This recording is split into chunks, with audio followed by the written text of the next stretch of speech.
Why use New Vet Plus? Strengthens the immune system, promotes healthy skin and coat, supports healthy eyes and ears, and safe for pets of all ages. Use my code for the discount.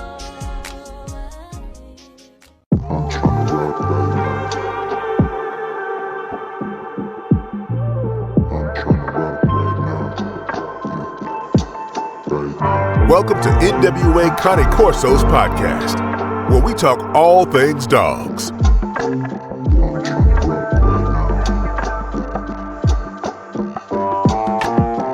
These days it's he say, she say, we duck and dodge for crumbs of love. Baby, tell me what you need, you best believe. Ain't pulling strings, don't make believe. I'm really who I'm saying I am. Let me put you on notice, you don't need the perfect moment to tell me that you want it. Read between the lines if you looking for a spark. You know you got the whole fire if you want it. Let me show you how to stoke it. You know I got that levy open. Let me reward your patience. Them pupils dilated. I turn your river to an ocean. Hey, what's up, everybody? Welcome back to another show, NWA Cane Corsos Podcast. We talk everything dogs. If you're new to this podcast, we talk to some of the top dog trainers, dog breeders, whether it be from sports training, protection trainers, from all the way to service dogs, nutritionists, vets, lottie dottie, everybody, even pet owners. So today we got a special guest. This man, let me take my glasses off here because I wrote a little bio right here on him. He's a true legend in the world of canine training. Gus Artiles, with a career spanning over 40 years. Gus has been at the forefront of canine sports, law enforcement training, and dog breeding. He is the founder of Artiles Kennel, former president of NVBK America, and the creator of the innovative power biting system. Gus, how are you doing today, sir? Doing good. How about you?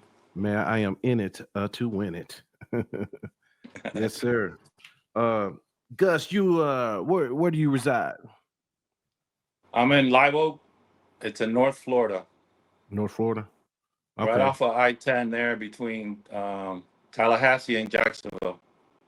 Okay, gotcha. About 20 minutes west of I-75 on I-10. Right. Man, I got some of your accomplishments here, man. Some of them I just want to read to the audience so they can get a better understanding of who you are if they don't know you. Professional canine trainer since 1985, right? Really, I started decoying in 77. But 77. When I got out of college is when I started the business, yeah. So you done competed and decoyed in Schutzhund, French ring sport, and what else? What other kind of sports? NVBK. NVBK? Yeah. Okay. And you the first NVBK. Okay. And you the first decoy in Florida certified in both NARA, French ring sport, and USMRA, US Mondial Ring Association. NARA decoy 1998 under Fromage. Judge Fromage, and certified in San Antonio. I think it was the first decoy selection that the United States Mondial Rings did in San Antonio with Rene Segura was the guy that certified us in Switzerland. And you done trained hundreds of police and military canines. And a lot. You are the founder of the Civil Unrest Program and the Power Bite System. So we're going to get into all this. So let's get into the early start. What attracted you to canine training? Well, since I was little, I've been in it. You know, I started young. You know, my dad had dogs. I had dogs, and my first interest was Schutzhund, because that's all there was back then. I'm talking like in the 70s, late 70s. Mm-hmm. And I started decoying for guys that were competing in Schutzhund clubs down in Homestead and like in Florida. There was a few Schutzhund clubs, and back then I was pretty quick, so they liked the way I moved around, and they had me come catch their dogs, and they taught me a lot. Right. And I got into Schutzhund, and then in the '80s, early '80s, Moreau was in South Florida, and he did a trial in Coconut Grove, and I went over there and I looked, and as soon as I saw French Ring, I said, "Oh man, I'm done with Schutzhund." Even though I like Schutzhund, Schutzhund's a real difficult sport. It's super difficult. It takes longer to prepare a dog for Schutzhund than it does for any sport. But when I saw the decoy work and all the bite work that's involved, and all the training that's involved for French Ring, it immediately caught my eye, and I started concentrating on French Ring. Right. And then I got together with the guy that taught me French Ring was Tony Schiavarelli in Hollywood, Florida. I went to his club and Tropical Ring Club, and that's where I started learning about French Ring. And then there, I met a lot of people, and I started trialing in his trials. And from then on, I piqued my interest, so much that I started training I started learning the rules, started training to become a certified decoy in NARA. And then I went to Connecticut. I got certified up there after training in Seattle with a bunch of friends up there, and coming back down in California. I went all over the country trying to seek knowledge, because in dogs, you have to travel if you want to learn. Yeah. I mean, that's like you're trapped to your surroundings as far as knowledge. So I traveled the whole country, and then after that, I got the fever, the French Ring fever, and I started traveling. I even went to Europe a bunch of times and trained there, and I was hooked, and had a lot of fun. But then I started having kids, and I had a security business, and as far as guard dogs and detection dogs in South Florida, and selling dogs and training dogs. I was running it while I was doing the sport. And it was the sport, you have to train every day if you want to be good. You want to compete, and you want to do good, you have to compete all day, every day. So I immediately started sucking up all my time from my business. And I had to make a decision, once my kids got to 13, 14 years old, and I said, you know what, I'm just going to have to stop doing sport and concentrate on the business end of it, so I can, make a living at this, because it was just sucking up all my money instead of making any money for me. Right. And just the bills and responsibilities and, growing up. And I had to start working to train and sell dogs. And then from then on, that's where I started. I had a kennel in Hialeah Gardens where I started. That was where Juan Martila's kennel started, in Hialeah Gardens in the 80s. Okay. And when I got out of there, I moved to West Palm.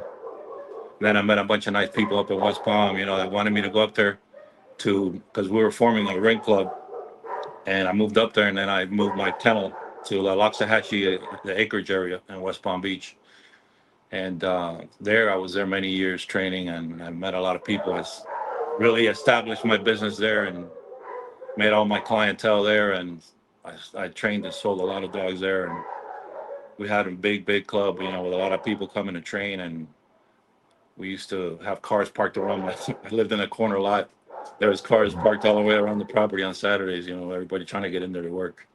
Right. And I just outgrew it. And I said, well, I got to move somewhere with more land, Mm-hmm. And back then I was already getting ready to retire, and I looked at North Florida, and that's when I moved up here, and I got 40 acres up here now. And oh, nice big facility, 2 kennels, one for breeding, one for board and trains. I'm building an indoor training facility at 50 by 100. Mm-hmm. I got 3 training fields, and I got really nice breeding stock and some nice young dogs. And the only thing is that up here, people, all they know is cattle, hogs, chickens. They don't know anything about dogs up here. So we're we're trying to build interest, Right. But That was something I was going to ask you. You've been all over, man, and like where I live in Northwest Arkansas, and it ain't really a hotbed for dogs. Where's some of the hottest areas in the country, just when it comes to dog culture for sports? you know what? I'm sorry, Joe, but there's so much barking in here, man. I missed that first part of your question. I want to make sure I get it all. I'll start it over. So I was telling you that I stay in Northwest Arkansas, right below Missouri, and it's not a real uptick of dog activity here. I'll say, you've been all over.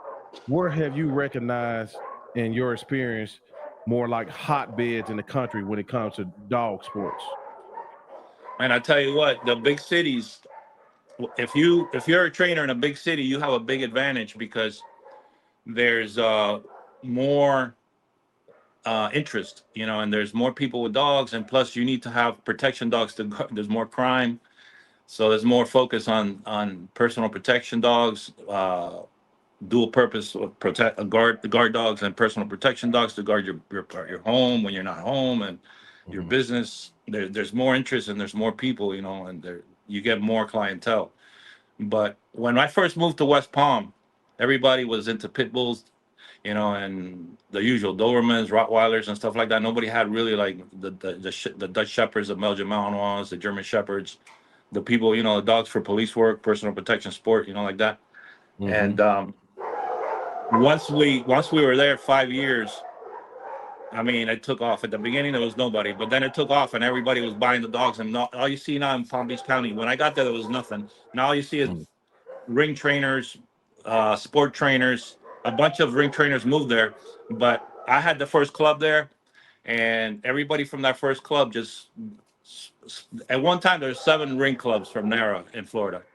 And I had a big hand because I did the first 2 trials in 98 and 99. I brought in judges from France, and we had trials there, and we did seminars, and it piqued the interest, and a lot of people got into it, and it really got the ball rolling. And it became a hotbed, but you have to build interest, like if you're in a small town like you and me, you start off slow, and every time somebody comes to you to train a dog, now I'm not doing it because I'm older now and I'm not into sport no more. I'm just into reality, personal protection, detection and apprehension, military dogs, stuff like that, and police dogs and stuff like that. But reality dogs. But in sport, when people come to you, you work their dogs, you get their dogs to a higher level, you get them ready to compete, and then another guy comes, they refer you, and then you build a nucleus, you build a nice group, and that's how you build an interest in a small town, and like when you're away from the big cities and the population, the urban areas. But you just got to build a group. The hardest part about sport is finding decoys. I mean, in any sport, if you don't have decoys, that's one thing I hear. Yeah. If you don't have decoys, I mean, it's super difficult because those are the guys. You have to have training decoys, not just certified decoys to do trials, but you got to have at least 1 or 2 guys that know how to make dogs, that are really good at training the dogs properly to give them, make them strong and confident. And that's the hardest part, man. And I mean, sometimes when you're like in rural areas like you and me, you got to find guys that are good at it. You can't teach everybody because there's a lot of people that want to learn, but if they don't have that ability, not everybody can do it. You got to have that gift. You got to have that gift to be able to read dogs. You got to be athletic. You got to have the love for it. You have to want to be in the suit. If you see a guy that you're teaching, he doesn't want to, hey, let me go, he's telling you, hey, it's my turn, let me get in there and catch this dog, it shows interest. You're going to waste your time training that guy, but when you find a guy that's really good, like I've trained a lot of decoys. I've taught a lot of decoys, everything, that I can teach them to help them out. And man, there's been some great talent come through my hands, and there's been a lot of great young decoys, and now they're top trainers. And, when you get somebody that's interested, you teach them and you build them from the ground up. And those are the guys that are going to help you in your club to make the dogs, to get them titled and, get them to a high level so that your club members can go compete. So you got to build it yourself. You got to build it from the ground up. It's hard. It's not easy, man. It's not easy. Right. Well, let me ask you this, man. I mean, you've been around, you done seen things change, but I'm gonna start with this question here. What is I know French ring sport is your thing, but what is the difference in each sport, like Schutz and French ring sport, Mondio ring? What are the main differences? Schutzhund is a great sport because your dog has to be versatile, and the training is totally different. You have to start the dog early, and you have to train every day, bro. And then you have to start tracking them early, and you have to start doing your obedience. You gotta work your dog daily, once or twice a day. Your bite work is totally different too. I mean, there's certain things, in French ring, you have to start the dogs first of all, getting them strong in the sack. Then you go to the tug, and then you go to the leg sleeve, and you work the dogs on the legs, and you got to teach the dog the jambe pivot, which is the pivot leg training. A lot of guys like in Schutzhund, when you catch a dog on the arm, you catch the dog and you absorb them and you move, right? To absorb the catch. And in French ring, you have to teach the dog that he's got to bite the leg that's not moving. Right. It's like you see a lot of guys that don't know, on the videos and the internet, and they're catching the dog on the leg, and then they're trying to absorb him like in Schutzhund, when you catch him in the arm, and then you're teaching the dog to esquive himself if you do that. You have to it's called in French jambe pivot, which is a pivot leg training. You move the leg behind your body, and he catches the leg that's not moving, that's planted, and then there you absorb him as you turn. And that's the foundation. You got to teach them the left leg and the right leg, and you got to go one bite on one leg, one bite on the other. It's a totally different concept. Yeah. It's a totally different concept of training. And then you have to teach the dog also the baton, to get acclimated to the baton. You got to teach them to come through the baton on the leg biting, and then you got to teach them upper body biting, and then you got to do the pivot legs, but on the arms. A lot of guys will teach the dog to catch on the side that's moving. No, there's pivot leg also for the upper body, like in the bicep and in the tricep. The dog comes in, and then you teach him to bite, not this arm, because this one's moving. You teach him to bite this one, and then when he catches it, you turn and you absorb it, so that the dog never gets esquived. It's like the decoy work. The guy's moving and he's trying to defeat your dog in French ring. He's trying to defeat your dog in the trial. By within the rules, of course, it's 15-second bites within either an out and a guard or an out and a recall. And you got your face attack, your fleeing attack, your handler defense, you got your revolver attack, and then once you get to ring 2, you got your stop attack, you got your searches, your blind searches. It gets more. There's a lot more bite work. You got like a 45-minute program, versus 10-15 minutes. But the thing about Schutzhund is that you have the obedience is perfection. You know what I mean? You have to really concentrate on the dog's emotion, how he's presenting himself, and perfection. You know what I mean? And that takes a lot more training, bro. And, it takes you a lot. You got 3 phases: the tracking, and you got the obedience, which is like super in depth. And then you got a shorter bite program with the retrieves, but it's still, you have to be precise. So both sports are very, very, very tough to train. They both take a long time, but you're looking at totally different philosophies in training for the bite work. And then you got your 3 retrieves and ring sport. You're seen, you're unseen, and you got you retrieve a sock. You know what I mean? And then you have also your obedience. You're healing around the cones. Then you have your jumps. You got the palisade. You have the hurdle. You have the long jump. So it's a lot more. It's like, I think, 19 exercises in French ring that you have to train for. Yeah. So it takes a long time, but I think that for you to be successful in Schutzhund, it takes a lot longer to prepare a dog for Schutzhund. I mean, it's French ring. It takes a long time too, but You know, you're going to get to a higher level if you wait and work more. And it takes a lot more work because you know it's getting up early in the morning to go tracking. You know, you don't have to do that in French ring. Yeah, yeah. You know what I What mean? what You have to about get the up dog? early to go tracking. Right, right. But what about the dogs back then? Is there a big difference in the dogs back then versus today? Were they harder back then or what? Uh, in my experience, what I've noticed is that in the old days, you used to have dogs that were really, really strong. I mean, and real civil. You know, hard biters and all that. With you know, and the training wasn't as advanced as it is now. And you had dogs, for example. The things that you'll notice once you've been doing this a long time is it's the upbringing of the dogs. Like if you have dogs that are brought up um, doing a lot of prey biting, you're going to get a lot more control out of those dogs. But if you have dogs that are brought up, because their mentality is from a puppy, they're being raised to think it's a game.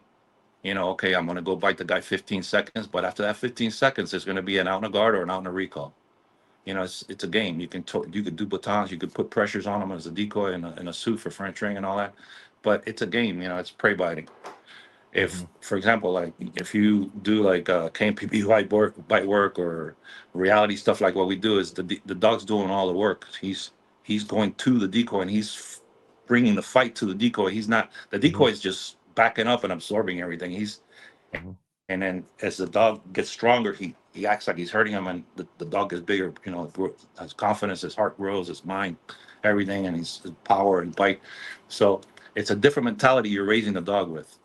The dog grows up um, taking the fight to the decoy, which gives him a different type of confidence. That creates a real strong dog, but a much more civil dog. And then dogs that are raised like that have a bigger tendency not to outgood, um, more handler aggression, more aggression towards the suspect, Mhm. um, a lot less crisp outing. But then again, you Right. know, when you're out in the street, there's no judging you. Hey, you're going to lose 2 points because you didn't out fast. Right. It's a fight in the Yeah. street. There's no judge. It's a different type of training. You need a dog that can take somebody out. But as far as a sport, you need that prey bite work. You need to raise them in the mentality of chasing and biting. Where the decoy does all the running around and the dog does very little work. All he concentrates is holding on with a thick, full bite and then creating pressure. You don't want them thrashing for sport. You want them pushing and holding the bite right there. And in reality, you want the dog engaging, coming in hard, fast, and going deep into the bone and just start thrashing. So that he can take the Do arm off. damage. Yeah. Yeah. Because in a reality situation, it's you or the guy, or else you wouldn't be putting the dog on him. He's That's attacking right. you. That's why you're using your dog. He's breaking Right. into your house. That's why you're using the dog. He's got a. Mhm. He's trying to hurt you with a. You shouldn't send the dog when the person's armed, but sometimes you have to save your life. Mhm. So you want a dog that can do the job. So you're teaching the dog to come in there and grab and thrash. You promote for reality the thrashing. Right. So Right. it's a different mentality. It's how you raise the dog. In my Okay. experience, I've been doing this 46, 47 years now. The dogs that are raised going to the decoy and they're bringing the fight to the decoy, they grow up with a different mentality. Those dogs are for the street. The Right. dogs in sport, the decoys, the Schutzhund, the guy catches the dog, he's running around, hitting, pretending he's going to hit him with a stick. Back in the day, you could hit him with a stick, but he's moving. He's in prey. The dog is thinking about holding on until the end of the fight. Just holding on. Mhm. That's it. Biting and holding on and bringing pressure. Okay. You can now. You got some dogs that are very good sport dogs that at the end of that bite they want to freaking eat you. Yeah. So you got some dogs that want to keep that game mentality. It Mhm. depends on the blood, the Right. genetics of the blood. Dogs are Right. different. All dogs are different. Uh-huh. That's why selection for sport is very important so that you don't have a civil dog at the end of the training. You don't want a dog that's, like in France, you want the dogs, they want to be fixated on the pants. If the dog lets go of the equipment and goes for the hands, they don't think the dog is sportive. That's a big no-no. They want the dog to be on the equipment, Right. Because they think that's fear in sport. That's a weak dog. He's just scared to stay in the fight. He's scared to take pressure, and he can't stay on the equipment. That's a weak dog in sport. But in reality, it's different. That's why you need prey biting and the upbringing for sport, and you need, for reality, the decoy, staying stationary, and the dog going straight into the bite and bringing the fight from a little puppy all the way to a grown dog, bringing the fight always to the suspect, and which is the home attack, the posh, the decoy, whatever you're using. Whether it's NVBK, whether it's reality training, whatever you're doing. Right. So it's a big difference in between sport and personal protection and police dog. So like, how would a police dog be? Right. What's the system on raising up a police dog? Police dog is a reality dog. I mean, you have to teach the dog to bring the fight to the suspect always. Right. You and then you work on the control. It's really, in all honesty, making reality dogs, it's easier than sport. I mean, a sport dog is way more advanced, way more training hours than a police dog, a reality dog, a personal protection dog, a military dog. Police dogs don't even heal, bro. I've never seen a police dog. They bring him out of the car, and he's on a leash going into a search. There's no healing. There's none of that stuff.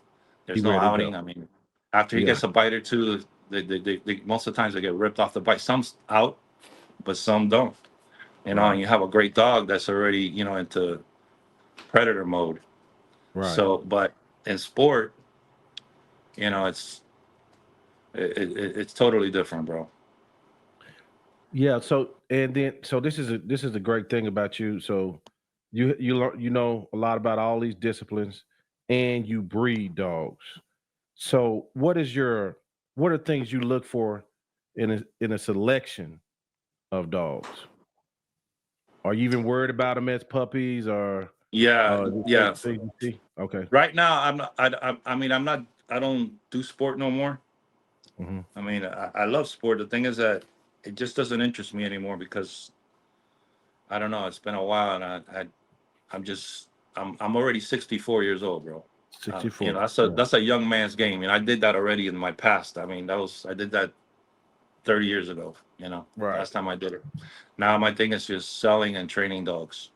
Mm-hmm. So it's more reality focused type training. But for breeding, you're looking for dogs that have the bloodline where the dogs have the size, they have the speed, they have the bite pressure, the entry.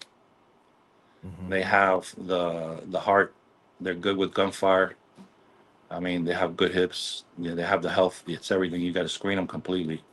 Blood work.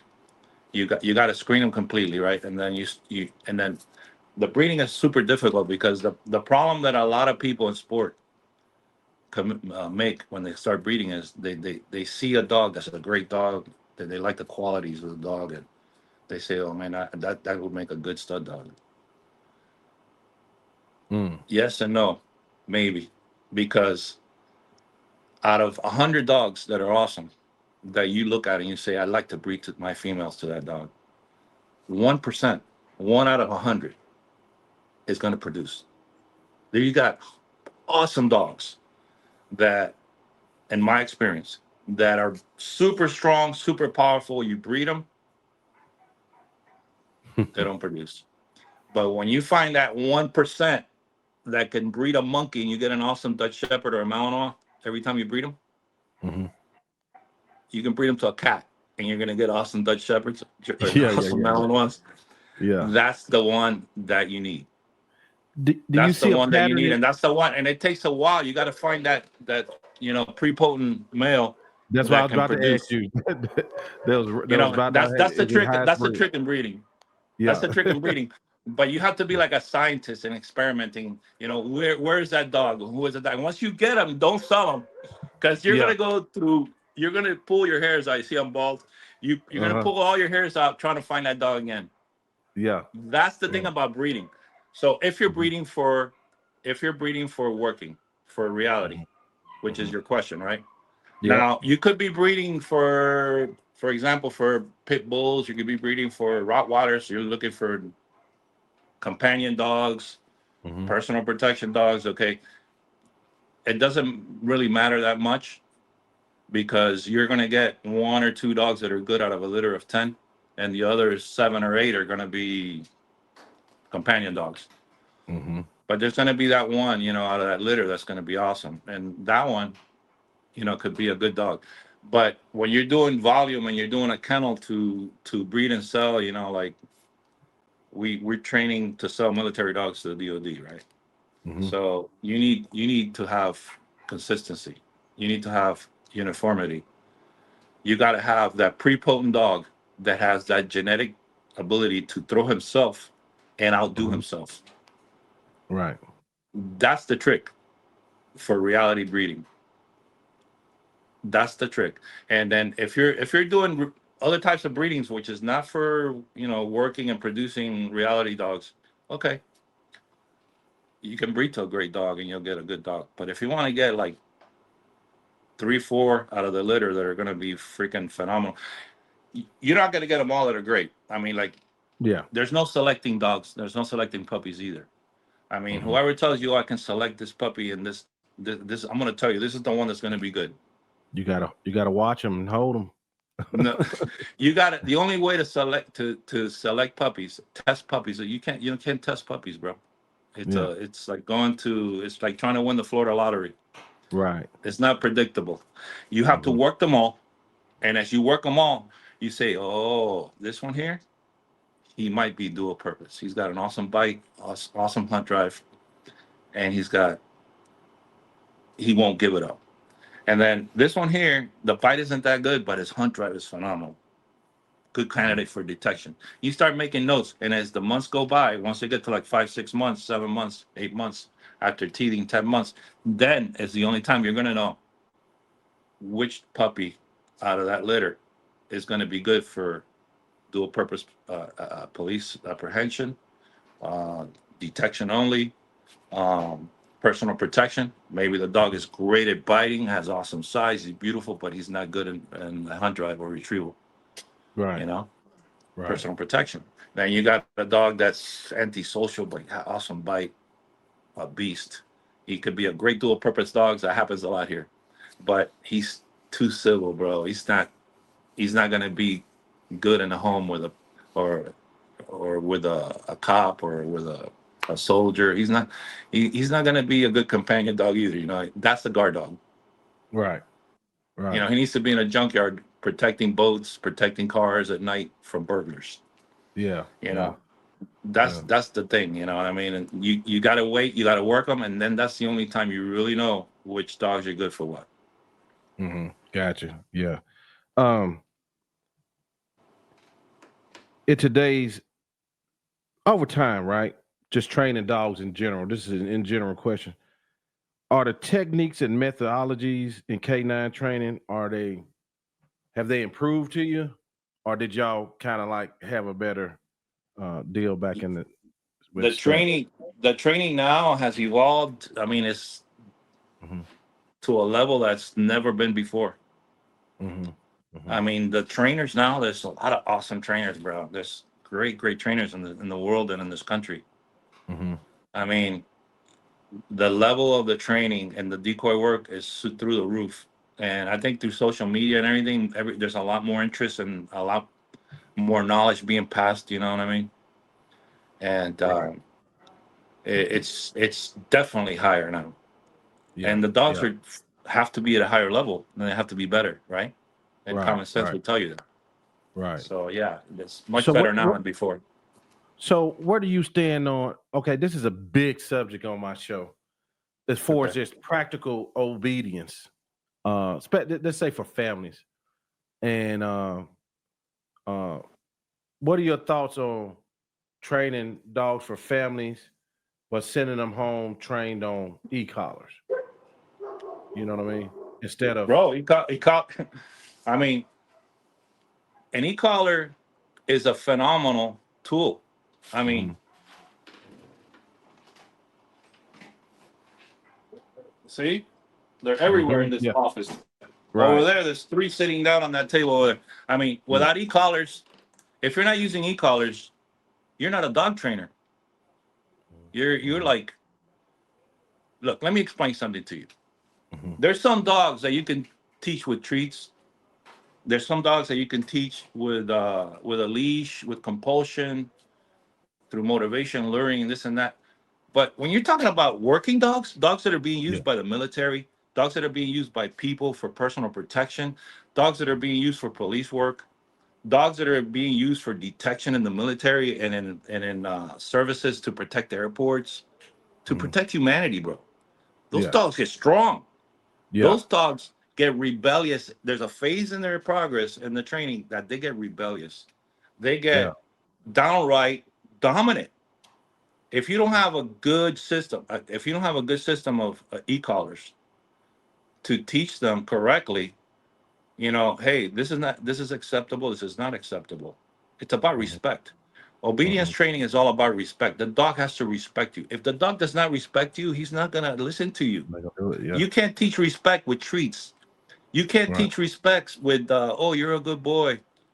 Please don't do that with reasoning. No, bro. The dog has to fear you at some point to listen to you, because some of these Dutch Shepherds, some of these German Shepherds, the dogs that are being used for law enforcement, some of these Rottweilers, Cane Corsos, the big, heavy, strong dogs, they need discipline at some point of their life, just like a person. I mean, if there's not a fear of God into the dog, and you're to him, you're God. You're the trainer, the handler. He's got to fear you after he gets really confident.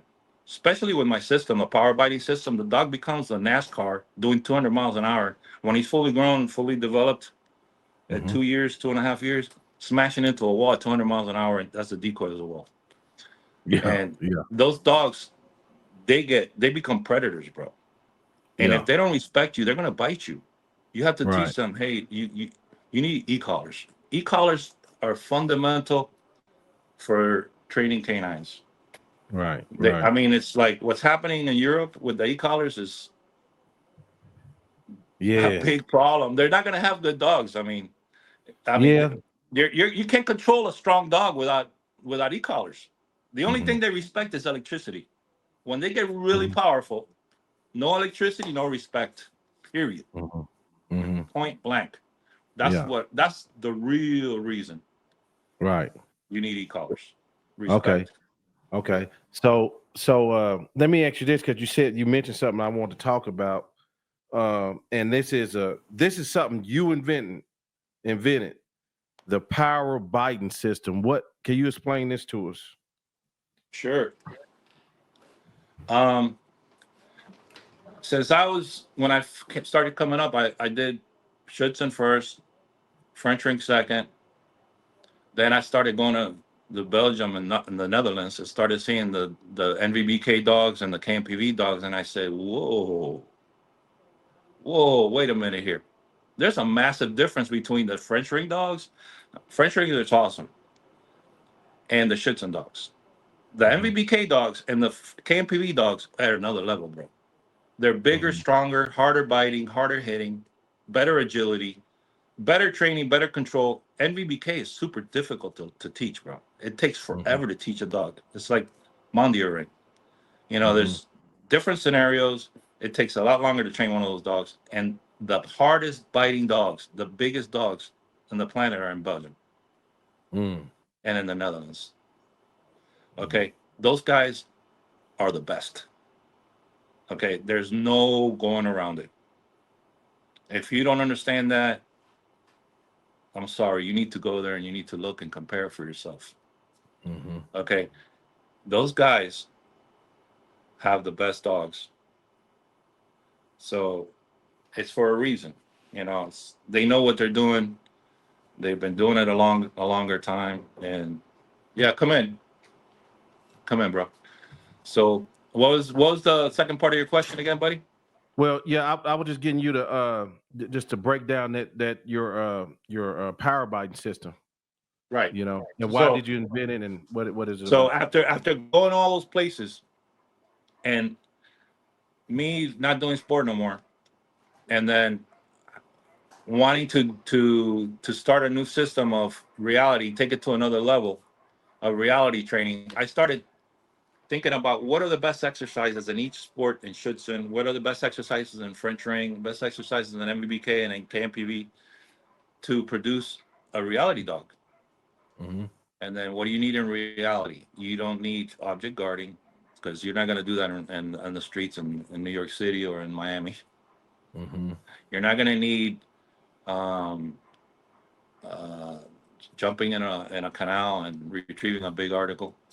I Mm-hmm. just looked at the exercises, which was the stick attack, um, the gun attacks, the face attack in French ring, the revolver attack in French ring, um, the courage test and Schutzen, um, stuff like that. You don't need a blind search because it's find and bite. There's no even though there's police departments that do bark and holes, but in reality it's find and bite. So I started getting all the exercises, started breaking them down. I say, let me think back how these people were training it in the clubs, those exercises, and then I started looking at the techniques that they started using, and I started implementing them to the power biting system. And then um, I started putting one and one together, and I started, putting the e-collar into the mix. Started many years ago teaching them, that tone meant you're gonna, hey, you got, and 1 second later I'm gonna ask you to go out and guard, and that gave the dog an option before he got corrected with a stim to, hey, the out is coming. If that's your warning. Now I use vibrate, but Mm-hmm. that's your warning. The out is coming. You better out. Yeah. Okay. So Right. I started implementing that in there, and then I started implementing, the three collar system, the hip band, the tail band, the double headed collar, uh, receiver in the e collar and stuff like that to get more control once the dogs are already stronger. And I started using the line to make sure that the dog has to bite hard every second of every bite. The dog has to give you maximum pressure. Because what happens is when you're making young dogs, if you're not using the line to give tension, they especially out here in the heat, they tend to manage their cardio. They instead of giving you a really hard 100% bite all the time because they're going to get ripped off if they don't. They give you like the 50% bite and they back out a little bit so they can have some breathing room in the side of their mouth to get air, to breathe through the throats, Mm-hmm. to get their cardio, and then they manage the bites, and the bites aren't 100% every time. But when you Okay. give them the tension on the line, you're forcing them. You're Right. forcing them to give you max pressure every bite from a puppy. So what does that do? That develops a super hard mouth. You Right. do that for a year and a half, 2 years, the dog's gonna be crushing hard bites, bro.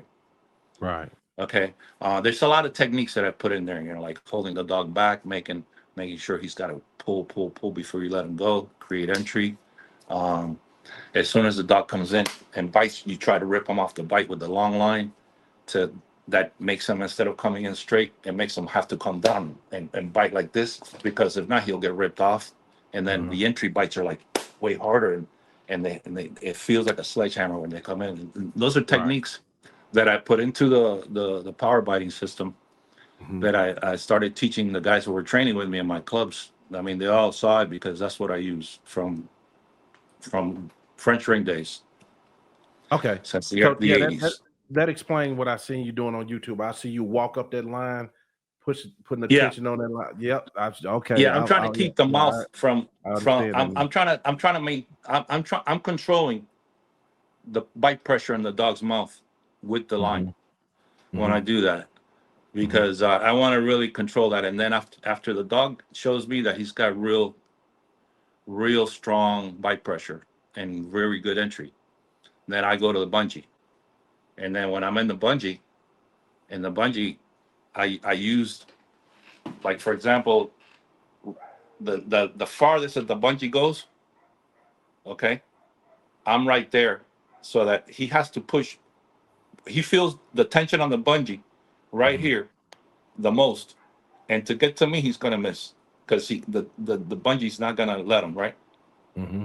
So what I do is I pump him up to come in harder, or I put a tire on another line, so he has to pull harder. Now, when I take the tire off, he has to come harder, because he knows that if he doesn't come in harder, like a foot away from my arm, he's going to start feeling the tension in the bungee pulling and not blocking him from getting to my arm. But once you take that tire off, once he starts feeling that tension, he comes harder because he wants to reach the arm. And boom, when he gets in there harder.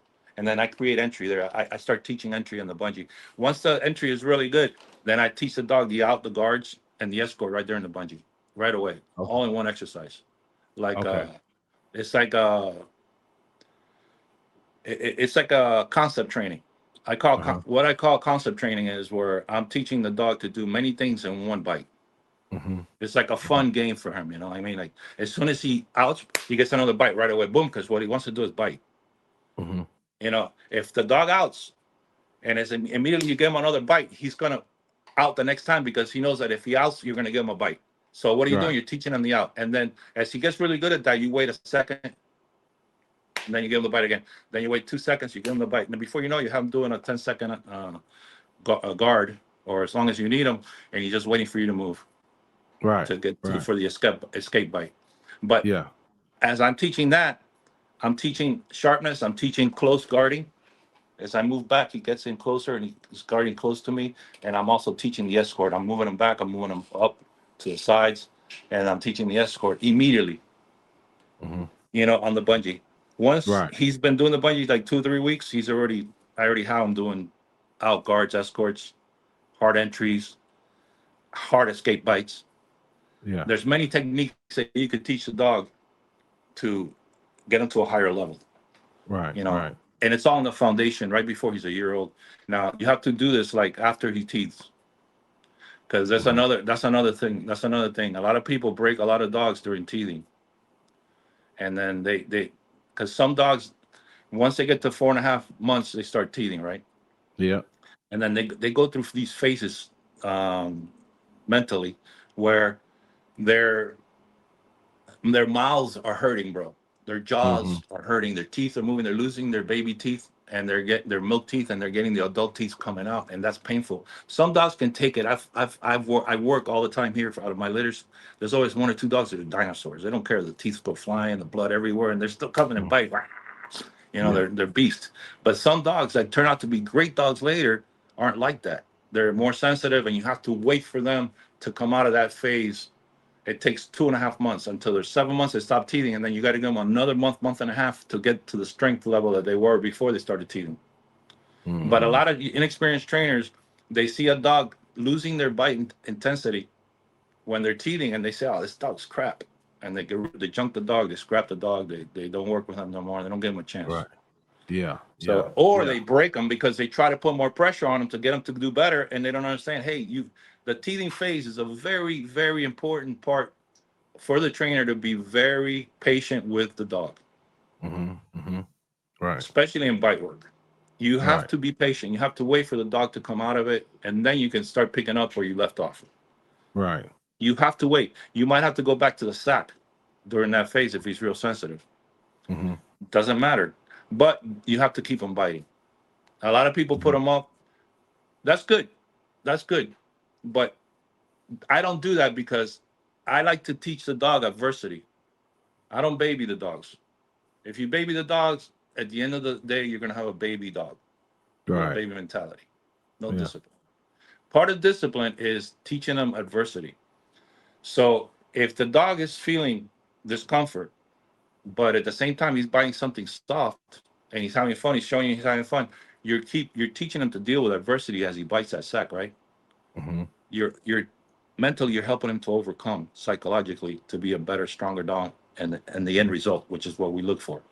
All your training should be always based on making sure the end result is the optimal.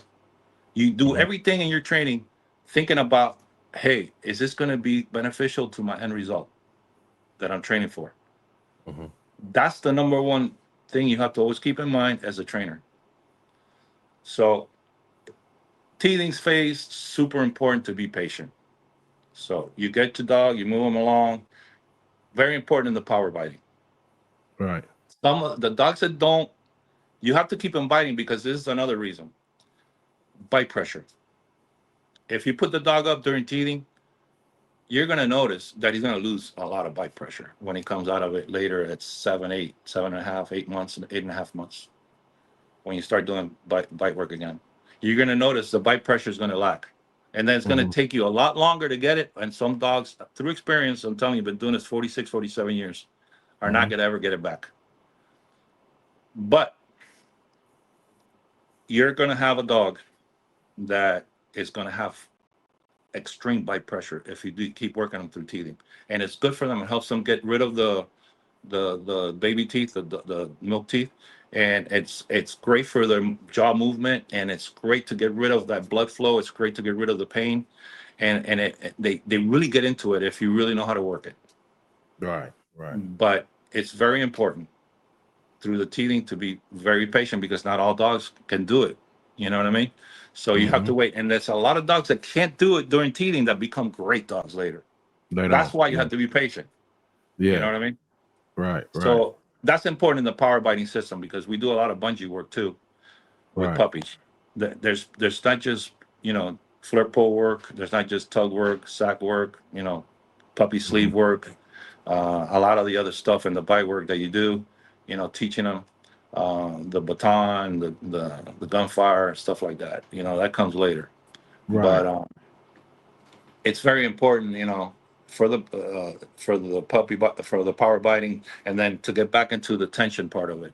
But mainly there's a lot of tension. And then once the dog is like 7, 8 months that he's back from teething and he's biting really hard again and he's pushing and he's thrashing, for reality, thrashing, we promote that because that's good. Because in the street, if the dog bites like this, okay, there's not going to be any damage. There's going to be 4 holes.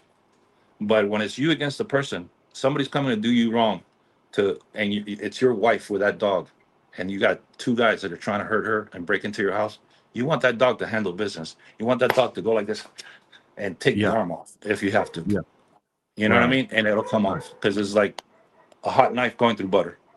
Right. You know what I mean? The dogs, when they get a live bite and the guts go flying and and they say, hey, this is not a sleeve, this is not a suit. Humans are soft. They're mind girls. You know what I mean? That's why you have to get them and teach them outing again because they turn into attack dogs. But that's the thing. Once you get to the point at 10, 11 months that the dog is pushing and biting hard, then you stop using the tension like in half of your bites, and then the decoy takes over and teaches pushing. Like every time the dog pushes, the decoy takes a step back, and then he thrashes more. He says, oh, every time I thrash and I bring the fight to him, he gives up and I hurt him. So then that promotes pushing on his own. And then the decoy, instead of the line, is the one that takes over on promoting pushing and promoting power and intensity from the dog into the suspect. And then you balance it out, and then you have both. So, but you always, once you get to a certain time, then in the scenario training, you don't use a lot of the power biting, techniques as what you do use them when you're making the dog. There's 2 different phases. You're making the dog before 1.5 years, 2 years. Everything is training to make the dog a much stronger, better dog with control, good outing, good biting. And then also there's another phase where, a lot of people that do power biting, once they've trained with me and they start using their own way of teaching power biting, which is good. I mean, like, you don't have to do it like I do it. Once you learn how I do it and you take it and you say, hey, this is the best system, everybody's using it. All the police dogs in the world are using power biting, bro, because it's a great system. But the the what you have to do as a personal trainer is you got to take it and use your own. You have your own mind and your own talents as a trainer. You have to add things that I haven't figured out and implement them into your own system of power You biting, do. and then Yeah. making it much better. And Right. it's power biting, but it's a different flavor of power biting. You know what I mean? Right. But in my flavor of power biting, I have another. There's many more steps, bro, afterwards, and I don't really want to get into it because that's how I make a living. But Yeah. that Don't it's give them. No, intense, bro. It's intense. yeah. It's Yeah. intense. If they want some of it, they need to call you and get a consultation. They might charge them a little bit.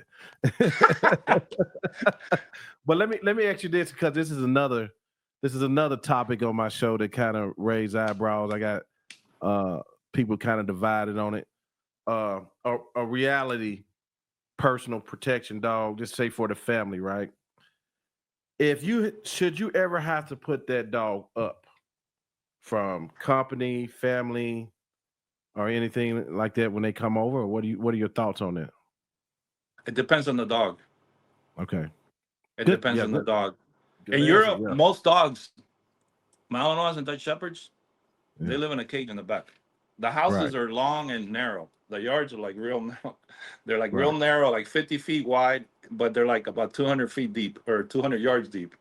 And Mhm. so some people have a Belgian ring club in the backyard, with the neighbors Right. next door, and they do the trials back there. And everything. But the dogs, the Malinois and the Dutch Shepherds, they live in a cage outside. Some Mhm. guys have them in crates inside the house, and they have them loose inside the house. But it depends on the personality. There's some Malinois. There's a lot of misconception about Malinois and Dutch Shepherds, bro. They're too reactive. That they're too aggressive. No, bro. There's some Dutch Shepherds and some Malinois that have the temperament of a German Shepherd. Mhm. You know what I mean? That are great pets of pit bulls. Pit bulls make great pets too. Yeah. Or Cane Corsos. I've seen Cane Corsos make great pets. Any breed can. The breed doesn't matter. It's the individual dog that you have Mhm. to make a judgment on. So if you have a personal protection dog that's really, I mean, rambunctious, when you bring them home, put them in a kennel. You got to have common sense. It's all common sense. I mean, don't take any risks. If you think that there's a possibility of somebody getting bit, put them up. Mhm. Common sense rules the day, and with dogs, bro. Yeah. Yeah. You have to have common sense. It's just like with breeding. You got to have common sense. It's like there's common sense rules the day. Is what I'm trying to say. Yeah. Yeah. I got you, man. Well, I think that's gonna be it. But if there's anything that you could wait a minute. Hold on. Somebody asked me something. Let me see. They wanted me. Let me make sure I got the question. But if there's anything else you could any advice for young trainers coming up, what would you tell them? Get with somebody that you have a good relationship with, and get a mentor. Get Mm-hmm. someone that is really interested in teaching you. There's a lot of great trainers out there, bro. Mm-hmm. There's a lot of great trainers. When I see them on YouTube, I see them on Instagram. There's a lot of great trainers. Right. Find yourself somebody good that has a good knowledge base, and go help him. Have a good attitude. Yeah. Show interest. Mm-hmm. Put your ego in your back pocket and show up humble, and just show interest in work, bro. And that guy, once he sees you with a good attitude, is going to help you, and he's going to teach you. He's going to take you under his wing and make you a better trainer. Yeah. Guarantee you a better decoy, whatever you want to do. But it's all about attitude. Yeah. Yeah. And one thing you Loyalty said, too. yeah. One thing you said earlier that a lot of great trainers have told me they had to travel to get it all, to get what You they have did. to. They had to travel. Yeah. You're a prisoner of your own surroundings when it comes to training, because Right. to find top trainers, they're like scattered out, bro. And then you got to say, okay, it's going to take me 4 or 5 hours to get there, but I'm going to get me a toy hauler, put it on the back of my truck, stick my dogs in the back there, and I'm going to stay there Thursday, Friday, Saturday, and Sunday once a month. Yep. and I'm gonna work with him, and if I have to help him clean his kennels, I'm gonna do it. Right. If I have to help him with decoying all his dogs before he gets to mine, I'm gonna do it. Whatever he needs help with, I'm gonna do it. And whenever he picks up the phone and calls me, I'm gonna be there for him. Right. That's big, bro.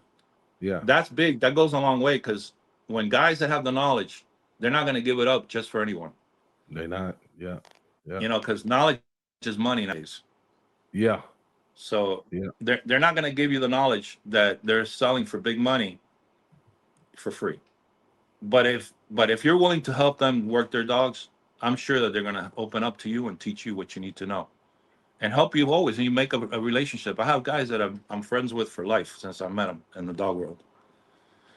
You know, right. And usually the ones that are throwing rocks at you are the ones that are not at your level, and they figure that if they try to defame you, they're the people that are going to deal with them are not going to come to you. Right.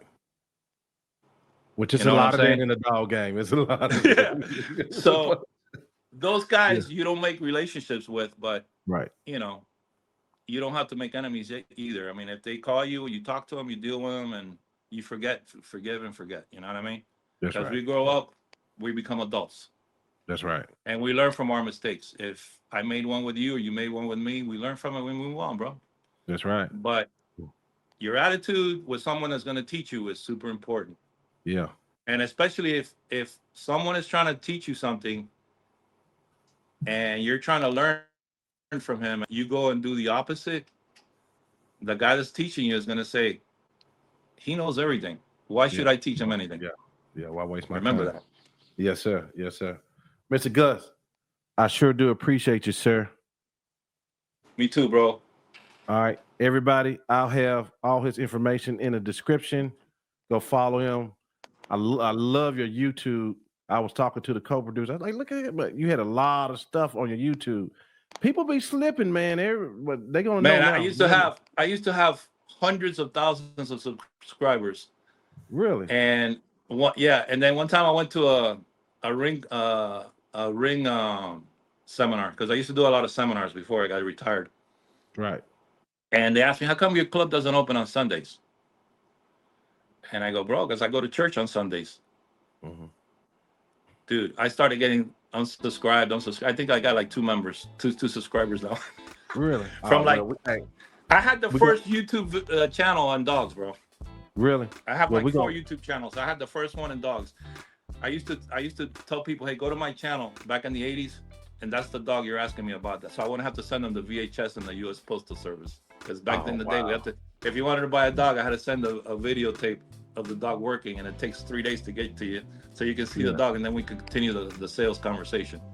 Wow. Okay. Well, that's how I started. I don't do YouTube to make money. I put my dogs in YouTube so that people can see what I have, the dogs that I have, so that when they call me, I can say, okay, see that dog on the video? I talked to him on the phone, put on this video on the phone, and then that's the dog I'm talking to you about. That's why I do YouTube, not to beg for money on YouTube.